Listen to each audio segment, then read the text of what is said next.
Hi, everyone. I've got a new co-host tonight. Wanted to introduce Tucker. He's a little young, but he's going to be helping me out. He actually might be distracting me. So in case I need to walk away for a second, I just wanted to let you know that this is our new little pup, Tucker, running around here. Can you guys hear me? Can somebody in the chat let me know if you're able to hear everything? And we'll give everyone another minute or two before we get started. All right. Thank you. You see? Huh? Yeah. Perfect. Thank you. All right, Tucker, go play with your toy. Huh? All right. Chat's working. Thank you for verifying that. Very good. If you can let me know where you guys are coming from today, put that in the chat. Thanks for coming out on a summer evening here. We just got back from baseball and swim team. Michelle from Minnesota. Matt, I almost stopped by. Tucker is from Roanoke, but I did a quick exchange and almost dropped by to say hello there. All right, Aaron and Phoenix. And we got Minnesota. I know. I should have come by, man. I was there before you guys opened. Otherwise, I was gonna come and say hi. Tanya in Englewood. Hope you're doing well. Kristen in Wisconsin. St. Paul. Green Bay. Very good. Hotlanta, Karen, how are you? Indianapolis. All right. Toronto. Welcome. Miami, very good. I think we're actually hotter than Miami here in Delaware for a couple days. It's a point of contention for me here. San Jose, very good. Nice. Very good. All right, well, love all the interaction. This is a really fun thing for me. I really enjoy this, and we had really good feedback last time, because it was very interactive. So we can even get people on, we can have people unmute or come on camera. We can do things like that, but really want to make this your chance to see a gait analysis. We recorded this live. And it's an interesting case, actually. It's a good one. There's a lot of good talking points in it, but want to just give more reps and really go into that. So I'm going to start off. We got a couple more people I saw. We're still joining in here. Let's see. Jen was saying having trouble with the audio. I think I'll make sure you can hear me, but I think everyone else is hearing me there. So let me start talking about the case, and I'll introduce the client here, and then we will go from there. So this case was a master's athlete here, so somebody that I had originally done a gait analysis on 3 years ago, and then she came back for a different type of injury. She said the last time she got a gait analysis, she instantly started running a minute per mile faster on her easy runs. And she's a high-level masters runner. She won her division, I believe it was for the mile, coming in at just under or around 7-minute pace for her. She said she felt great, and she really had never run better before. This time she was coming back, and she had bilateral calf symptoms that came on, and right, it came on bilaterally, but then right was worse than left. And it started while she was at a conference that she was speaking at. She had to travel to it, and she was in a period of time where she was just getting back to running. She had a herniated disc at L2 that she said forced her to take a little time off, but she was ramping back up. She uses a coach. Her coach was watching the ramp up to make sure that it was appropriate ramp, and doing pretty well. But this kind of sidelined her pretty significantly. She tried some physical therapy. She lives about 2 or 3 hours away here from me, so didn't come to us for physical therapy, but was able to do some therapy. No improvement. So she went to a PM&R doctor who got a Doppler ultrasound and found about a 54% occlusion of her arteries in her calf. No current back pain. She wasn't having any back pain. She would get occasional hip and a little bit of knee pain. You'll see her introduce that. The only other thing that caused her pain was her elliptical at home. That when she would use the elliptical, she said she was bummed. She bought this nice, expensive elliptical for home, but that seemed to cause a lot of her symptoms when she was having it. So previously, she was able to run like at that 7-minute mile for a race. Now she really couldn't get faster than a 14-minute mile because of pain and some limitations. So we're going to pick up, I'm going to show the video here in a second, but her runner readiness assessment was a score of 40, where lower is better. And previously when she had come in, she was a score of 25. Some of our biggest things that we found were hip mobility. We saw some ankle mobility restrictions as well on the more involved side, the right side, a lot of weakness in the calf. So we did do a lower quarter screen. Everything was normal there, but she was weak in the calf and she had trouble with the hip bridge endurance and some other core stability type things. So let me share my screen now so that you can see some of the things. And remember, a lot of the benefit of these is also listen to, like, we record these live so that you can hear my wording, how we're talking about it. So make sure you're listening to that. And if you have questions, just put something in the chat and we'll go ahead from there. So let's put shoes and socks back on. And now we're going to check out the walking and running. And someone just verify that you can hear my just from the last time that you were here, there is a little bit more tightness in the hips that you didn't have before there, where you're a little tight in the front, a little tight in the rotation on that left side. And then we see a little bit of the calf tightness, which we saw last time, which could be contributing to some of the calf weakness that we also saw this time too. So I think we'd focus, the two are so linked, we'd probably create one exercise for hip mobility and one exercise for ankle mobility, and just give you two exercises that would be really. All right, so just to jump back in here, like just the way explaining it and making sure that even though there was a good bit going on, we didn't want to go too much and give her overload of exercises. So explaining the significance, relating it back to how her symptoms are. This is something that we do a lot of talk about in our live skills course. How do we relate the symptoms back? So I just done the runner readiness, and now we were going through through some of those, and we're getting ready to run here. So let's go back to the video. Instead of having to do multiple exercises, like one thing to help the hip and one thing to help the ankles. And the ankle is just going to be a calf raise. So that's easy. I just want you doing calf raises 5 days a week with that, because that's going to be important for you building some of that. Good. All right, we're going to just skip forward a little bit. Now we're starting to put the markers on here, showing it in fast motion. This is a good time just to, you can also relate some of the findings. I was still kind of talking to her about some of her runner readiness assessment results. We were talking a little bit more about, she had some question about shoe wear. I think we were doing this. So, and now she's starting to talk about that elliptical. That's problematic. Yeah. Yes. Let's see if you can trade it up.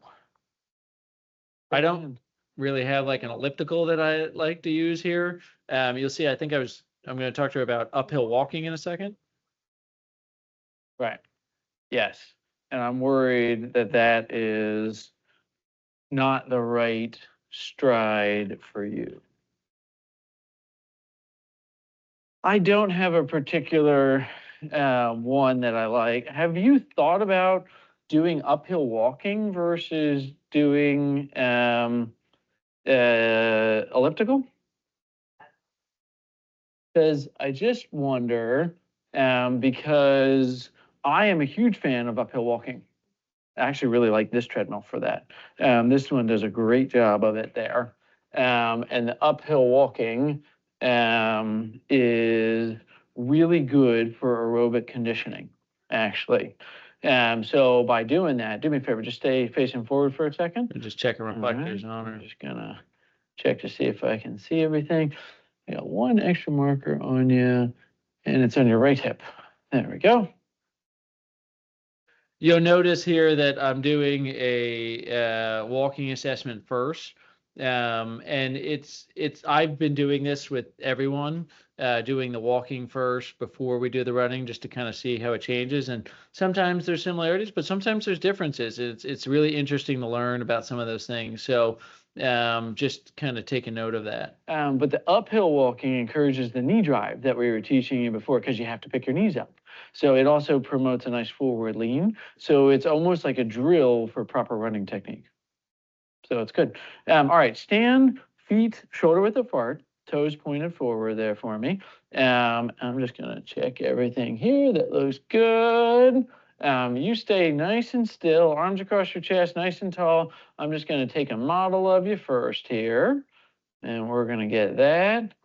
Okay, and now I'm gonna have you walk to start here. Okay, so you can rest your arms now. And then just watch those ones on your side. So as you know, she's progressing too. Just, you know, from home, try to take a look and see, like, do you notice anything here? Do you see anything? You know, knowing that the right side is symptomatic, so this is being taken from the left side. We're just getting her up to there. See if you notice anything. Give her a little time to acclimate there. We're gonna do the 3D analysis here, but I think we'll have some 2D video that you can go back to and check that out. I do a couple captures just to make sure that we're getting consistent data, but here's from the back. You know, kind of notice what you're seeing here. Just taking a look at that. Right side is involved side there. Calf symptoms, but we've got some back and hip stuff that we're also looking at too here. So just take note about anything that you see there. This will be our warm up too here. And that's a good point. The walking is a good way to warm up a little bit, get them comfortable with the treadmill. Here we go. Here's the walking kind of results there. And you can see that there are, you know, some things going on, especially at the hips. We're seeing a lot of that as well. So definitely some things going on, but surprisingly good at the ankles and things. I'm just going to move some markers around, then we're going to check out. All right. So now just, you'll see that we're kind of we're just take a couple markers off, and then we'll be ready for running. She's explaining here a little bit that now she can't run faster than a 14-minute pace. So we have to kind of check things out a bit here. We're just kind of moving the markers around. And now we'll start to do her running analysis. And just to running. And we're going to go.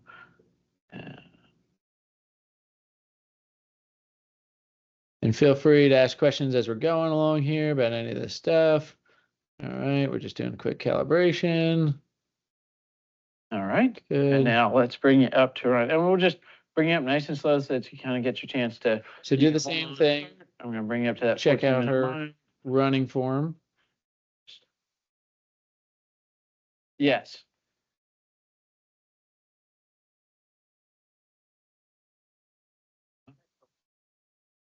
Yeah, we'll give you a little time to, you know what, one of the best ways to do it is? What? Name state capitals for me. Oh my God. What's a good name, a state capital for me here?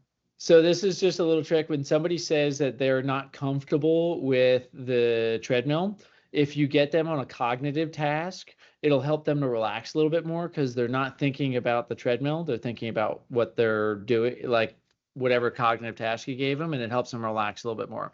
But note, like, hey, what are you noticing here? What do you see as you're watching her here?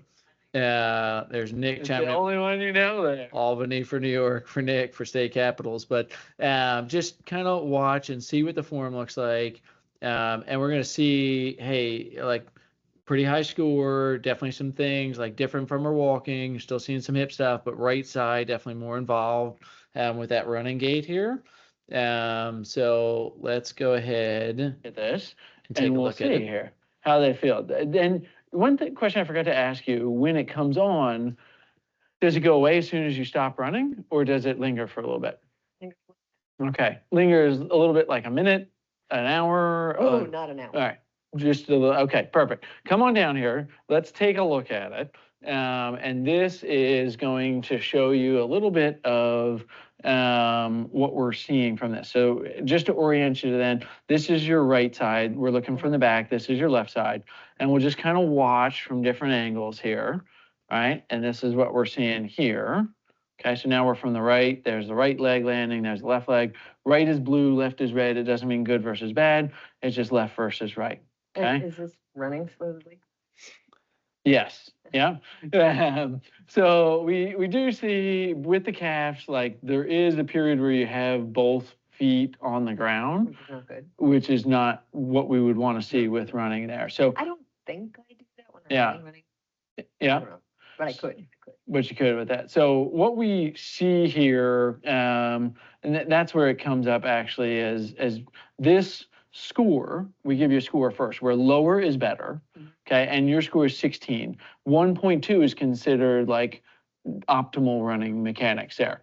But then what this does, that's why we're here, right? We're here for improvement. What this is going to do is show us where some of the areas might be more farther away from normal. So we kind of see on that right side here, the pelvis, the hips, the knees, even at the ankles a little bit, there's a little more deviations in your mechanics on that right side. Potentially related to what we saw on the hip with some of that, but what we're seeing is the duty factor is one of the biggest things that we're seeing there that is. And her duty factor is like 45, which is a very long time. We typically want to see that in the 30s. Contributing to that. And what duty factor is the percentage of time that you're on the ground versus the percentage of time that you're in the air for one step to the next. And because those feet are on the ground at the same time, that 45% is a little on the high side. If we look at some of the particulars and when we start to see some of these yellows and reds, what we see is that we're noticing some of that hip motion where the hips are collapsing inward more. So if we look at this from the front, when that right leg hits the ground, we're starting to see that the pelvis drops, the hip goes in. We see a little bit of combination of those things here. Not horrible, right? But we want to give you an ability to get that foot off the ground a little sooner. See this here, right? Because we're primarily focusing on that duty factor to start, I'd like this to look more like an elliptical. I'd like to try that knee drive that we did the first time 3 years ago to see if we can do it. Unfortunately, it's on a different computer. Otherwise, I would show you the two that we had there. And actually, I can pull it up on here quickly. But actually, yeah, I'm going to show you a video here of what your running looked like after we did your gait analysis. See how we have that nice elliptical motion there? That is something that we can. So that was her after her gait analysis that we did 3 years ago. With this current motion here, another way to bring it up, I can bring up another view here to show you what we would like that to look like here. Okay. So with AI, you can do what? We can kind of show you like, hey, here's more what like optimal looks like. Okay. So see those mechanics there? That's a little. Want that. You want that. I want that. There you go. Right. So that's what we need to get you towards. But what that is a little bit of knee drive and a little bit. So it's good to have some like runners examples that you have that are like helpful to say like, hey, this is what we want your running to look like. The visualization I find is really important for them to see what that looks like because it makes sense for their brain that way. So let's hop up back on the treadmill. Kick a soccer ball. Yes. Yep. Exactly. That's the soccer ball drill is exactly what we're talking about there. So we are going to do this again. So hop up on here for me. Okay. I'm just going to stand on this side of you. And what I'm going to do is I'm just going to teach you a little bit of like driving that knee and give you that cue. So I'm going to stand in front of you and you got that soccer ball, like you're driving forward, right? You're doing a really nice job. Your feet are right underneath of you there. That's what we want. Okay.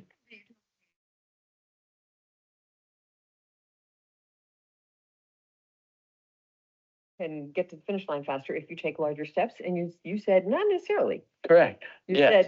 said where shorter, quicker steps. Yeah, where you get is you put down, you go here, you don't have as much stride. Right. You don't have as- So the challenging part for running is there's a difference between step length and stride length. Right. You want a long stride Right. where you are covering more ground with each step, but you don't want to use a large stepping strategy to get there. So shorter, quicker steps with the appropriate posture really helps you to run more efficiently and faster. Right. So that's what we're going for. So what I'm going to do is I'm going to have you start doing this kind of like quick, almost like jog in place, right? And I'm just going to bring up the treadmill speed. Why don't you hold on to start for the first one here?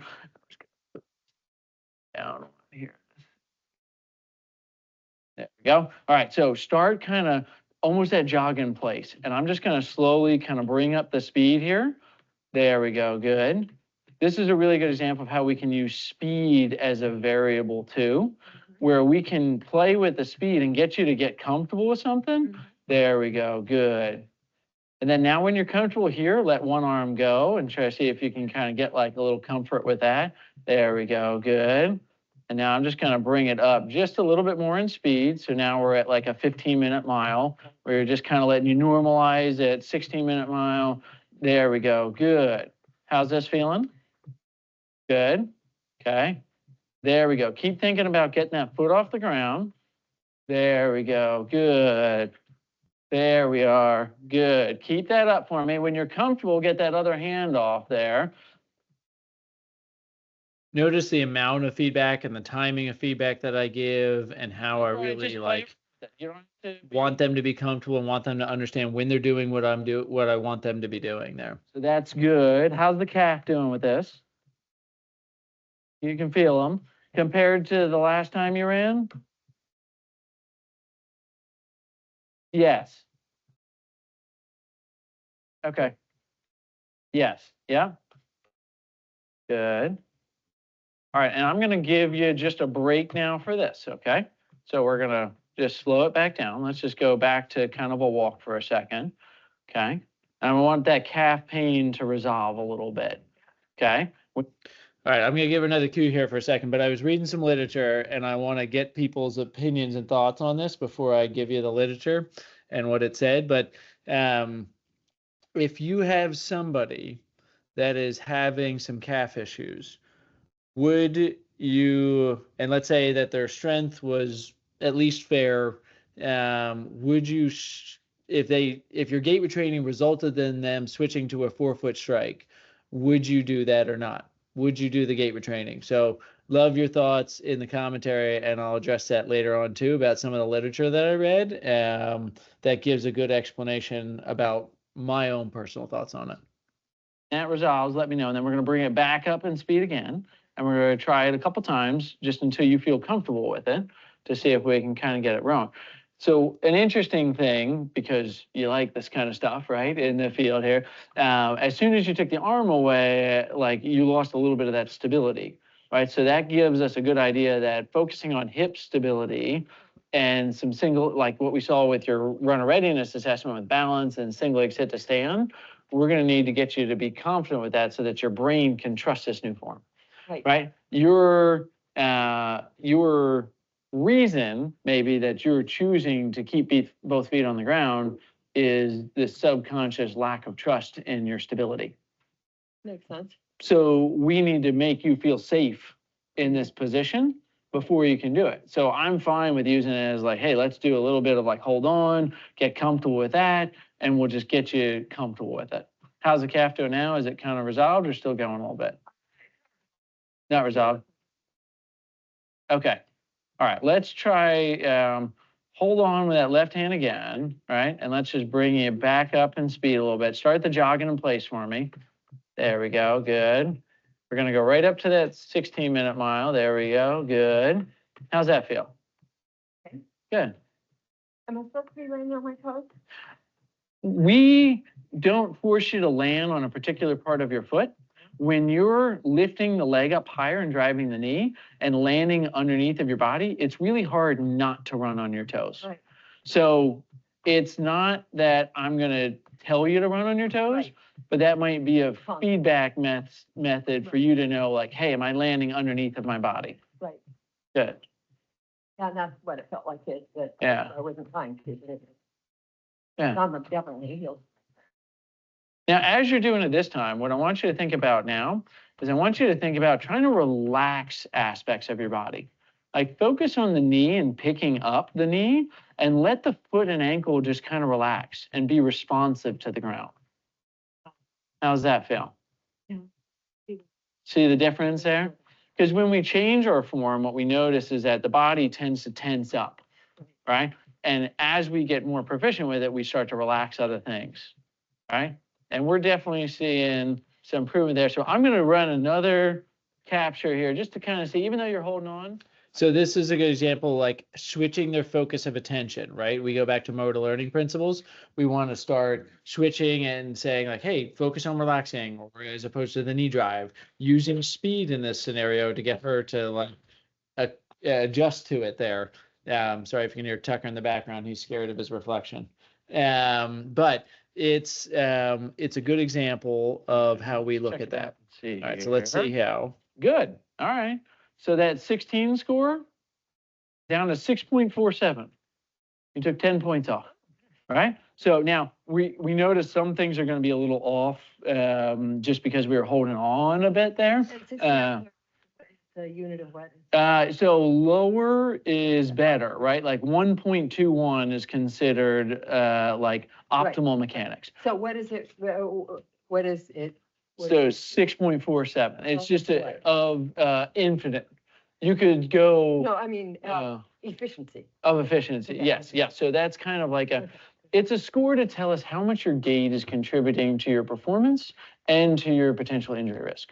So the lower the score, the less likely you are to be injured, and the less likely that gait is going to be holding you back from performing the way that you would like to. Right? Good question. Yeah, and I've actually recently started noticing left knee pain. Have you? Are not. Yes. We are not going. We're not going that. We're not going to talk about that, right? So good. What I like, right? If we now, I'm going to save this one, and we're going to say this was foot off ground, okay? And then we're going to load up your first one here and open that up, okay? And then we're going to look here. So the gray one is going to be your new one. This is your original way. So see the difference in like height, how you're getting like a more of that elliptical shape that we're talking about. And you've reduced how long that foot's on the ground. Just like we talked about with your elliptical maybe being too long of a stride length, you shorten up the stride a bit here. You're getting that foot off the ground quicker. This is the new one. This is your original one here. We still see a tiny bit of difference right versus left, but it's a little bit more symmetrical. That duty factor number that we talked about went from a 45 to a 38 on the left and a 36 on the right. So that's really good. That's a pretty significant reduction in that. We do see a little bit of adduction, about the same for some of the hip stuff. But we're not primarily concerned about that. We're just kind of getting you used to the form. Okay, so let's try it again here. Because remember, she was still holding on with that one. So we want to get her even more comfortable with it. But that's meaningful improvement. So we're going to see if we can refine it a little bit more. It gave you a minute of that there. Or watched it. Yeah, I know. So Come on. typical runner. Doesn't count if your watch doesn't do it. Recalibrate, make sure all the, just because I just adjusted a marker there. So I'm going to recalibrate you here. So now, same thing. Start thinking about picking that foot up off the ground. Okay. There we go. Good. Almost kind of jog in place for me a little bit. There we go. Good. Now we're going right up to the 15-minute. There we go. So 14 feels a lot easier, right? Good. Good. Let's see now how you do. Let's let the one hand go. And I want to see then if you can kind of find a comfort level even getting that other hand off there. Because it did change some of your left hip mechanics when you're holding on with that left side there. Good. There we go. Good. How's that feel? Your right hip feels weak when we take that hand off there. Yeah? Yeah. But that looks pretty good that way there.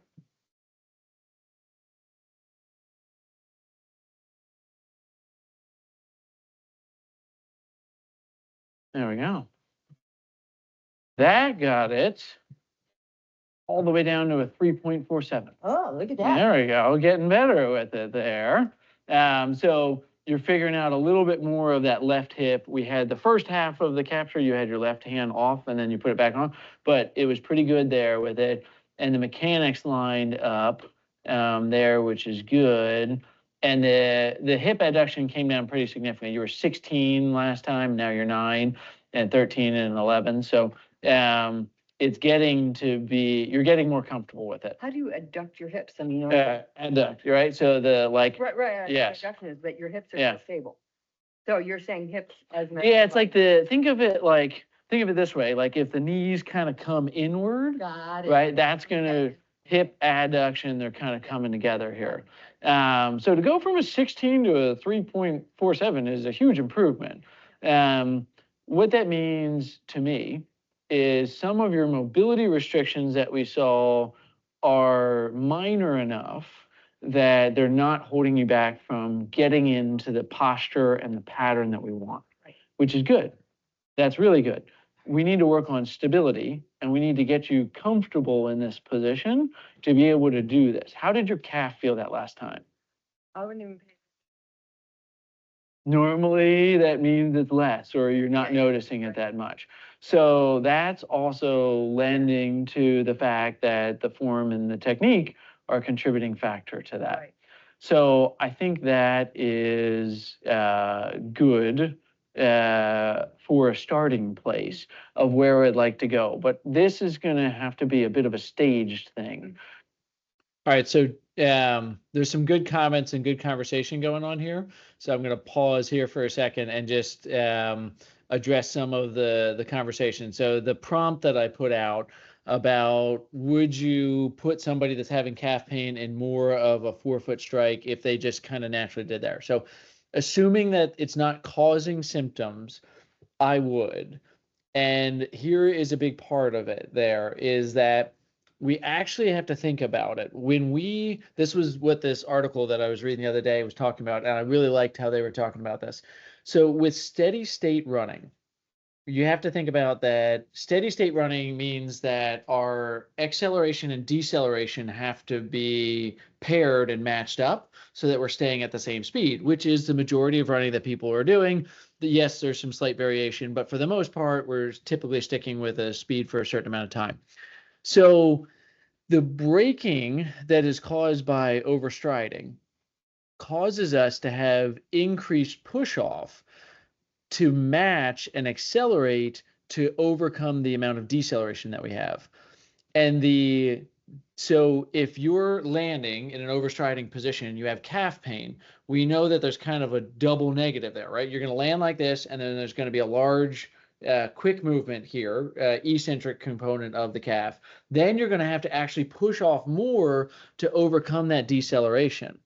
So by changing to a more forefoot, if it happens to go there, like I said in the video, I'm not going to cue them to go forefoot. By changing their gait mechanics, if they happen to wind up, I'm not going to stop them from doing that, because it's actually what the article was showing, that especially from a metabolic standpoint and from a muscle activation standpoint, it's far harder to have to push off more than it is the initial impact. The initial impact is something we're really good at being able to absorb.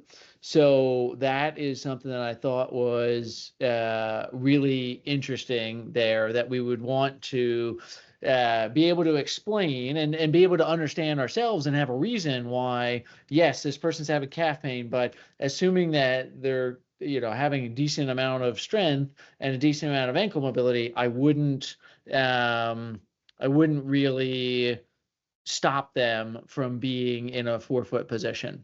Yes. Does that make sense? I know that that's kind of like a little counterintuitive for a lot of people, but it's not bad to put them in that position. That really helps you out with that. So good. All right. Let me know if anyone has any other questions about that. But there's some other things here. Let's see. Reduced dorsiflexion. Yes, she is in a little bit of that position there. Right. So Hannah was asking about, would you address the knee valgus and rotation? No knee window. Yes, that would be something that I would want to address, but that might not be something that I address on the first time.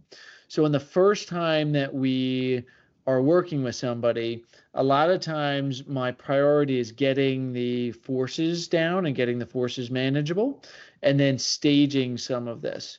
So because in theory, if we bring the forces down enough, which we did see some of the hip rotation and hip adduction and knee valgus go down on the last trial where she was a 3.47 for the score, because the forces were less because she was landing more advantageously. So that might have an unintended consequence of benefit from it, but it might be something also that we save for working on later, knowing that she's got some hip stability things from the runner readiness assessment. Brett had a good question about on heel drop offset with some of these cases of calf pain. Someone has an elevated heel drop and they're essentially landing plantar flex. Is that overloading the calf due to underloading? If that makes sense. Yes, I know what you're talking about, Brett, there. So, a lot of times people will recommend more for like Achilles type things other than calf, and calf too to some degree. But if you put them in a bit of a higher heel drop, that they're not going to go in as much dorsiflexion, it's not going to put as much. The problem is with those large heel drop shoes, there is often a high amount of cushion. And the cushion that you get from some of these really super absorptive shoes, we need the vibration of the impact to prepare our body to absorb those forces naturally. So I tend to put them in a more lower stack shoe that is a little bit firmer, and then I would put a heel raise in if I wanted to do that, as opposed to putting them in a shoe necessarily that's going to be very cushioned, because they're not going to be able to control some of their hip motion, and it could put especially with a really high stack height. So I tend to say, get my little bit firmer, stiffer shoes that I like, and then bump them up with a heel wedge in the shoe that's not going to be as absorptive. All right, let's see. Diana was asking Doug, the main cue you gave her was knee drive or hitting a soccer ball with knees. So no, the cue I gave her was actually getting her foot off the ground. When I noticed that the duty factor is off, and if you noticed on her right versus left, she had an elongated stride on the right.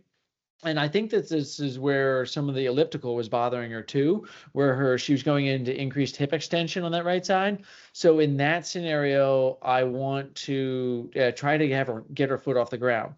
Now, the way I do that though is I teach her a little bit of knee drive first, and then I say, what I want you thinking about is like getting the foot off the ground, right? I want you to get there.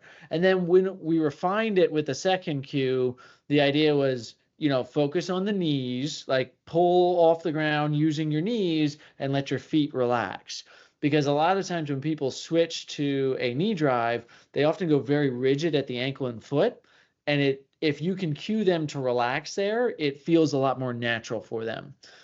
So I think that is important to get them to be in a relaxed position with it, because ultimately our goal is not just to change their form. Our goal is for them to be able to naturally adopt the movement pattern that we're looking for and to be efficient with that movement pattern. So that's why, a lot of times people talk about, how many times do I bring somebody back? What should I do? Those are the things that we should really look at there. Lisa was asking like, yes, but that could result in tendonitis in 4 to 6 weeks. Not necessarily. Our Achilles tendon is really able to take load, especially when it's not being torsioned there. And I have not seen that in this population. I've done this a lot with a lot of different runners of all different abilities, and they don't really get any tendonitis symptoms. And actually, the calf, remember, things heal with optimal load, not the absence of load. So if we are putting no load onto it and we're trying to reduce the load on it entirely, that's different. That might be for somebody that has a tear or a fracture, then we need to let it heal. But for somebody that's having more just pain, we want to load it. We want them to get up the loading there with it. So that's an important part, is getting them to load it. I don't know if you guys noticed it there, that one of I forgot what I was saying there. Hold on. I was reading Brett's question. I forgot. I'll go back to it if I remember it here. So let me go back to that, but I just brain farted there for a second. He was asking about, do you look at duty factor as the biggest predictor of force? In reference to coming on the first visit, your goal is to reduce force rather than fix other gait deficits. I don't know if duty factor is necessarily, I look at just the general overstriding mechanics here. I think that when we're looking at that, you think about what is overstriding. We look at the angle of the shin, we look at the angle of the foot, we look at the distance of the contact from our center of mass, we look at the lean angle. Those are kind of like big things that we're really looking at. And I don't think we do with the 2D as well have that stiffness metric, which is also something that I think you could throw into the mix there.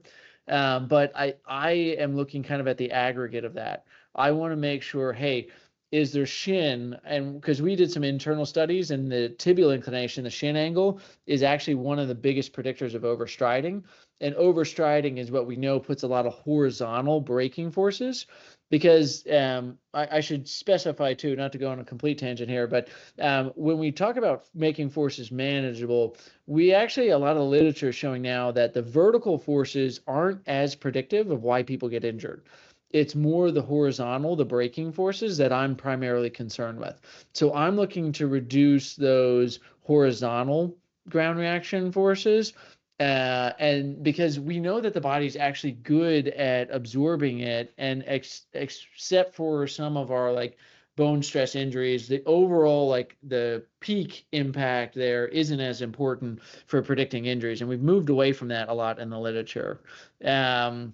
So that's just something that I should specify that we're really looking at. And those are the things I'll kind of go in order of, okay, hey, let's get the shin in line. And that's where we're talking about the knee drive, because that's going to help with tibial inclination. And then if hopefully the strike from center of mass is going down, and that's maybe where you can play with cadence or with forward lean. And then for foot inclination, that's where I cue them to, hey, relax the foot, get yourself in a nice position. And if they still can't do it, then a lot of times next I'll actually go to like a little barefoot running as a drill. And that will help them just to feel the negative repercussion of landing in that very aggressive overstriding position. And that will cue them in to be able to land in a better posture that they're able to absorb the forces that way.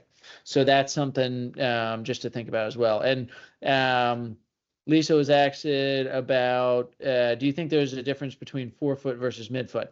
I tend to agree with the literature. I think there's rear foot and non-rear foot. I tend to look at that as one of the things that is differentiated, because I'm not sure that there's a huge difference of landing in 3 degrees of dorsiflexion versus 0 at that. I kind of would say at that 3 to 5 dorsiflexion, you're probably in the like non-rear foot category there.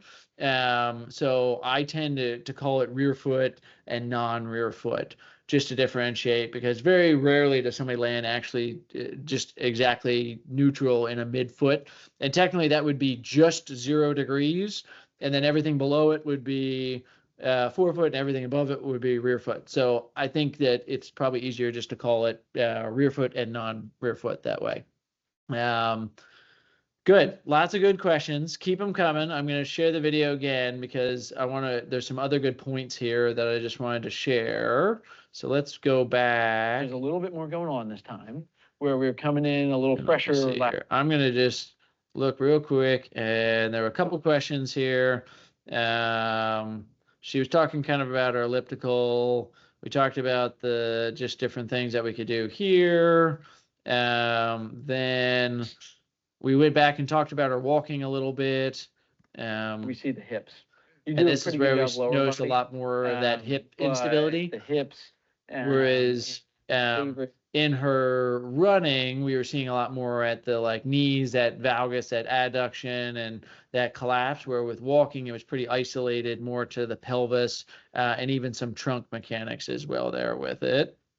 Then I just want to, we're sending it to her. All right, we're showing her here. All right, and this is a point I want to make too. The gait analysis is not done until you have given them their report and their program. And I shoot for before the person leaves, they have their report and they have their program. Because if you give somebody, if you do a gait analysis and you're like, okay, I'll send you a report in 2 to 3 days, and here's what we're going to do, and I'll send you your exercises in a while. I'm just showing her how she can compare the two, the baseline versus that, so that she can see the difference of how she went. That's a newer app feature. If you didn't know that you could do that within the app, you can compare. But just showing how she did like a really good job of getting those scores in a good position with that and showing her there. But it's not done like if we're doing the gait analysis and we're practicing the gait with training, but we're not giving a program, then we're not really doing our full job there. So that's just one thing I wanted to make sure we emphasize, that, hey, you got to give the exercises, you got to give the report right away and show them how to get that. So if you're not familiar with the app, this is just showing like how we set this up. So I'll let you kind of see this as well. So making a custom workout for her here, because I was kind of going between wanting to go not just talk about her hip stuff, but I want to do hip and ankle. So just kind of setting it up here, making a custom program for her, so that you can see what that looks like. Once they're in there, like if your coach wants to move those around there, we can definitely do that. Phrases. I'm going to start bilaterally off a step. And notice it had the line, so that's one of the exercises that has the progression. So she or I can progress those as it gets easier, which I think is a big help as well. Same thing with this hip adduction isometric. I do want to address some of those instability things, but I think she needs more positional awareness.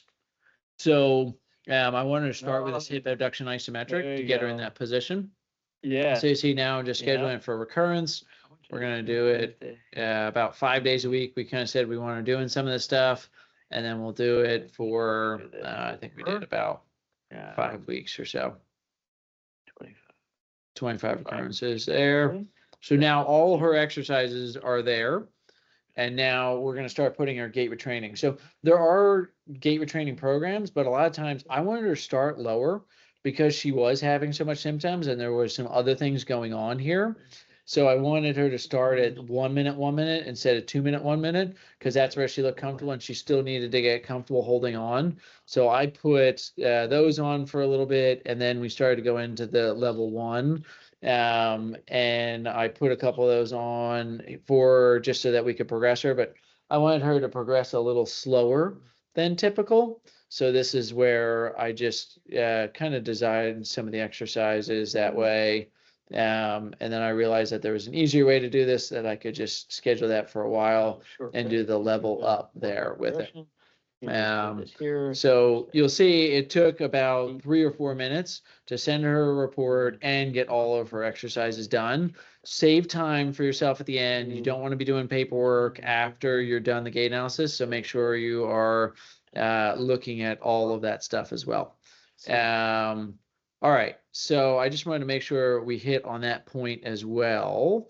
Good. What questions do you guys have about this case, or what did I not answer? Sorry if you don't mind refreshing if I missed a question earlier on, if you want to refresh it, or thoughts on the case here. And while you're putting those in, I'll just kind of give you my little synopsis of this. I think she had some low back and hip mobility restrictions that may have contributed to some of her form deficits, leading to increased strain on the calf. Then a cycle of calf pain and poor proximal movement led to worsening form. She was able to make a lot of significant improvements during the gait analysis with really reduction or almost elimination of her pain. So we need to focus on that proximal stability plus mobility for hip and for her ankle. And then we need to get her gradually getting back in a little slower gait retraining program that I would normally do. And for us, it was not only slower with how quick we progress her, but I wanted her just to feel the cue. I've been doing this a lot more recently where I am slowing people down and making sure that they feel it and almost kind of jogging in place and then slowly bumping them up and seeing if they can maintain that as they go faster. We got some new content coming out. We've got like our 3Ps, and we talk about this at our Being Great at Gait live course, which our next one's in Chicago in July. But we talk about like our 3Ps, which we're talking about posture, pattern, and power, and how we use those interchangeably and work together. And like, what levers do we need to pull to do the gait retraining? But she really needed to focus a bit on developing. She was able to get the pattern, and she was able to get in the posture, but she needs to solidify the pattern, and we need to be able to give her a little power with it. So I want to do in calf and hip strengthening as well as we were doing with it there.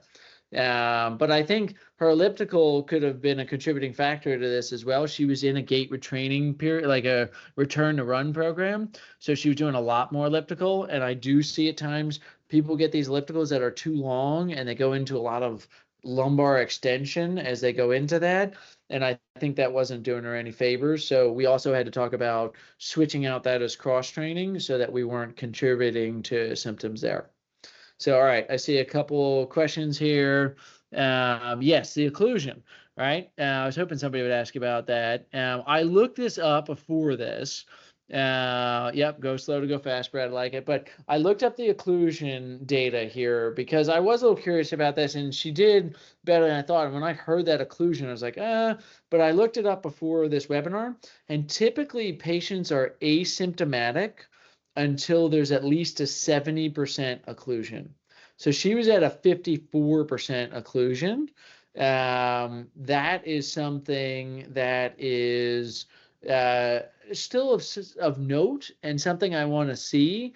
And if we're not seeing the response to her program, then I would really want to think about that and maybe look more at it. But right now, I'm not concerned with that occlusion because it's not at that 70% mark there. But good question with it. All right, Tyler was asking just to help wrap my brain around the flow. Do you address current mechanics before weakness? Kind of simultaneously there. Good question, Tyler, right? And it will depend on the person. Do I want to address their mechanics right away? Typically, I think I'm on the fast side of wanting to get to their mechanics because there's multiple reasons of that, but runners don't want to stop running. And if you tell them to stop running, they're not always going to be as compliant. So I at least need to give them as good a form and technique as I can for that. Now, there are times when I will tell them you need to stop running, and that's totally fine. But in the most part, I think I want to address their mechanics simultaneously so that they're incorporating it in. When we think about really what it takes, this is another thing we talk about in the live course about going from motor performance to motor learning.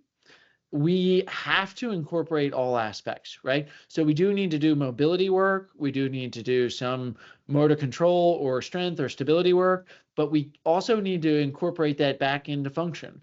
And that needs to be a solid, coherent program as opposed to, well, I'm going to do 6 to 8 weeks of strength and then I'll start doing the motor pattern.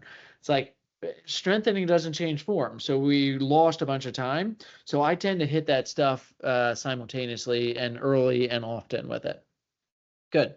Hopefully that answered that question. All right, Christian, in the intro to running course, I believe it was mentioned that isolated strength training doesn't have very significant benefits. But in a case where there is a strength deficit, is there a better way to deal with it aside from regular resistance training? I don't remember that particularly from the Essential Elements course. I actually think, I don't know if this is what you're meaning here, Christian, but I actually really like some single joint exercises. Like I feel like knee extension or a calf raise is really functional for a runner in the way that function means that it's able to better recreate the loads that you're experiencing with running, as opposed to necessarily it doesn't look like running, but it's hard to squat 3 to 5 times your body weight. But you can do a knee extension machine and recreate some of the loads that your body is going to experience with running. So I'm not necessarily against isolated strength training. I actually a big fan of strength for runners. I think that it's really important, and it's something that we should talk more about here. But I think as far as regular like resistance training, I do think it should be part of that. We're releasing a new ultra marathon fundamental training course that comes out in about a week or two. If you guys have seen our emails, we've got a new course coming out, and we talk about like hill running and things like that. We can't have running doesn't increase strength, even hill running. So we shouldn't call that strength training. We should incorporate strength training. We should incorporate jumping and plyometrics, and we should balance that out with a complete program as opposed to just doing one or the other. Like we have to incorporate it in. So hopefully that it was a little long-winded, but hopefully that answered that question here. So Tyler's saying, true, it's definitely a teeter-totter approach, bouncing back and forth between focusing on strengthening muscles and improving mechanics. Yes. And it really depends. I think in the course we have this nice chart that kind of talks about hey, how do you structure a gait retraining thing? And with the gait retraining, we might need to focus on some of those things. Like, what are they struggling with? Why is that person still having trouble with this? They need more awareness. Can a strength training exercise help them recruit that muscle better? And then if they have more awareness, can that then go into there? But you got to make sure that you're doing both kind of at the same time. Good. Christian was saying, I may have missed this, but what were your recommendations to our repeat gait analysis time frame? Yeah, great question. So I think with this, because she traveled 3-4 hours, actually Pittsburgh to Delaware, I think it's a little farther than that, because she was traveling a fairly significant way for the gait analysis. Our plan was that she was going to do the gait retraining for 2 or 3 weeks, and then we were going to follow up, and she was going to check in virtually with me, which should be about right now, to be honest with you. And I emailed her yesterday, and I didn't hear back from her in time, unfortunately, to see how she was doing. But I think I would do that, and I would recommend that she probably would come back down at about the month mark. So in another 2 weeks, come in for a gait analysis, but we're going to see how she was doing first to see if she was still able to continue to reduce her pain. If she lived locally, I would want to see her within 7 to 10 days for a follow-up gait analysis. I'd be really curious to see how much she was able to maintain. I would be curious to see how much of the hip adduction and internal rotation changed or didn't, just to see if that's something that we're going to need to work in isolation, or if getting some of those forces down was helpful with it. So those were some things that I would really want. And then if she came back and she maintained a lot of the duty factors and the thing that we saw, then I would want to go to those collapsing mechanics that we were talking about next. That's, we say kind of first priority is getting some of those forces down. Second priority is going to be lining up the forces in the way that our body is really able to absorb them. So that's something that we really want to look at as well too. So that would be, and I'd probably see her, I would, if she was local, I'd want to do at least 4 or 5 gait analysis with her over the course of 4 to 6 weeks to make sure that she was adopting this. And I'd be working on her ankle mobility. I would be working on just some like hip stability exercises, doing the hip abduction, working to a weighted step up, getting her comfortable in that position through different ranges. So there's a lot of things I'd want to do there. Good. All right. Tyler was saying, in our clinic, we see a significant amount of people with glute med weakness, deactivation. So one of our most common starting points for strength training is glute activation with bands. Yeah. I think we talk about this in the level 2 course, or maybe this is in the live one, but I really think that glute activation is an important part of that for stabilization and help. Now, remember the glute max isn't as active during the gait cycle as a lot of people think. The glute med and glute min are very active for stabilization, but we're not seeing a lot of glute max contribution to steady state, slower running there with that. But I typically start somebody just lying on their back and teaching them how to contract their glutes. And then I don't let them do anything off the table with their glutes until they can do a single leg glute bridge and feel it predominantly in their hips. I think that you have to reduce the variables, and people struggle with that, and they're a little frustrated at times, but they realize, okay, this is harder for me than I think it should be. So I don't let them do a lot of glute stuff and standing until they can demonstrate that they can do a bridge appropriately when we've reduced some of the mechanics with it that way. And I found that to be pretty helpful, because then they can progress quicker once they can isolate some of that glute activation and they have that kinesthetic awareness of, am I engaging my glutes or not? So that's something that I found to be important for me. Yeah. Yes, if you got EMGs, that can be a great way to give them feedback. That's definitely one. Why am I drawing a blank on the EMG system that we've used there? Oh shoot, Delaware company, Brian Pryor, really like them. They've got good gamification, and I'm drawing a blank on the name, so sorry about that, Brian. But it is Russ Payne does it too. If anyone knows the one I'm talking about, if you can put it in the chat. But basically, that's a good one as well, to be able to just show, hey, are you getting activation with it there? So good. Well, I know we're at our time kind of that we have allotted, but we'd love to hear from you guys if this is helpful. We've been seeing not Delsis, M Trigger. Thank you. Thank you, Diana. Yes, M Trigger. That is it. Let me know if you think these are helpful, what you'd want to keep seeing with this stuff. We did film some gait screens that we wanted to show where they're more like quick ones there. So I think we're looking at some of that. If you guys have questions, as always, I know we have a decent amount of Helix users on here. Make sure you're attending office rounds too. That's something that is really helpful, where we can have more one-on-one conversations about this stuff. So make sure you're checking out that as well. But hopefully these are a way to see wording, observation, how do I phrase things? She had a lot of questions. How do we talk about that stuff? The office hours, you should be getting, our Helix users, you should get some emails about that. Corey, if you're still on, do you have the date of the next office hours?